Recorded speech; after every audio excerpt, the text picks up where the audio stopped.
Moi, dès le départ, je voulais faire quelque chose de positif et casser l'image de la sécurité sociale qu'on a et que dans l'esprit des gens, la sécurité sociale, c'est quelque chose qui coûte cher, qui marche mal, et les employés de la sécurité sociale sont des feignants qui ne s'occupent pas des gens. La grosse angoisse au début du film, c'était de se dire comment on va raconter cette histoire-là de façon attrayante, drôle si possible, en tout cas très humaine, sachant que dans l'esprit général des gens, la sécurité sociale, c'est plombant, c'est administratif et c'est un truc qu'on n'a pas envie d'aller voir. C'est pas sexy du tout. Et en fait,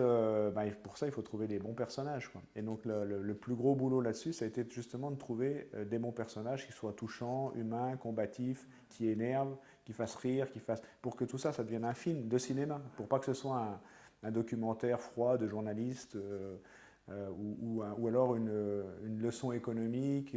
Et en fait, ce qui est assez étonnant, c'est que je trouvais personne. Et j'avais ameuté tous mes réseaux, les réseaux des instituts d'histoire sociale, des comités d'histoire de la sécurité sociale, en disant est-ce que vous connaîtriez éventuellement quelqu'un qui soit encore à peu près en forme pour raconter, mais je ne cherchais même pas un leader, je cherchais même quelqu'un, même si c'était quelqu'un qui avait accroché